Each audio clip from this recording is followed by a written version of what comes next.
সর্বজনীন pension scheme প্রত্যয় বাতিলের দাবিতে চলা আন্দোলনে ৯ দিনে প্রায় ১ লাখের মতো পরীক্ষা ও ক্লাস বাতিল হয়েছে। এতে শিক্ষার্থীদের পাশাপাশি সেশন জটের সংখ্যা জানিয়েছেন খোদ আন্দোলনরত শিক্ষকরাই। মহসিন আশরাফের রিপোর্ট।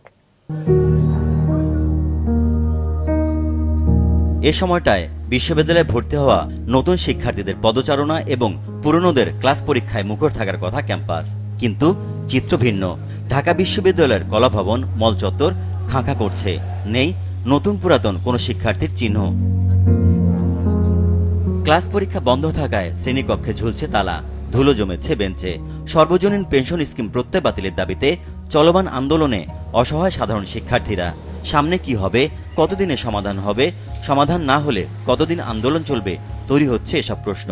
নিজেদের ভবিষ্যৎ নিয়ে নানা শঙ্কা ভর করেছে শিক্ষার্থীদের মনে। এটা আসলে সেশন জটের দিকেই যাচ্ছি আমরা চাই দ্রুত এই সংকটের সমাধান হোক, আমরা দ্রুত ক্লাসে ফিরতে চাই। যে কোনো আন্দোলনে ক্লাস পরীক্ষা বন্ধ থাকলেও খোলা থাকে গ্রন্থাগার। এবার তার সামনে দেয়াল হয়ে দাঁড়িয়েছেন কর্মকর্তা কর্মচারীরা। আমাদের যে কেন্দ্রীয় লাইব্রেরি আছে সেটা সম্পূর্ণ বন্ধ করে দেওয়া হয়েছে এবং আপনারা জানেন যে কোটা বিরোধী যে আন্দোলন সেটার কারণেও বন্ধ রয়েছে লাইব্রেরি, তো পড়াশোনা অনেকটা হ্যাম্পার হচ্ছে আমাদের। এদিকে ৪০টির মতো বিশ্ববিদ্যালয়ে একসাথে আন্দোলন চলায় গেল ৯ দিনে প্রায় লাখখানেক ক্লাস পরীক্ষা স্থগিত হয়েছে বলে মনে করছেন শিক্ষকরা। সঠিক পরিসংখ্যান না জানলেও শিক্ষক নেতারা সেশন জটের শঙ্কা করছেন। ক্ষতি পুষিয়ে নিতে বিকল্প ভাবনার কথাও জানালেন তারা। গড়ে যদি ৮ কর্মঘণ্টা করে হিসাব করেন, ৮ কর্মঘণ্টা মানেই প্রতিটিকে যদি একটি ক্লাস এবং পরীক্ষা আওয়ারের সাথে সংযুক্ত করেন, তাহলে একটা বিশাল একটা অঙ্ক বেরিয়ে যাবে। এই যে ১ জুলাই থেকে ঢাকা বিশ্ববিদ্যালয়ের যে একাডেমিক সেশন, যেটি বাংলাদেশে সবসময় একটি প্রত্যাশিত ছিল যে জুলাইয়ের ১ তারিখে ক্লাস হয়ে ৩০শে জুন পর্যন্ত এটি ধারাবাহিকভাবে চলবে, সবচেয়ে বড় ধাক্কাটি এখানে হলো। ওদের ক্ষতি হচ্ছে, আমরা ক্লাস শ্রেণীকক্ষে যাচ্ছি না, পরীক্ষা হচ্ছে না।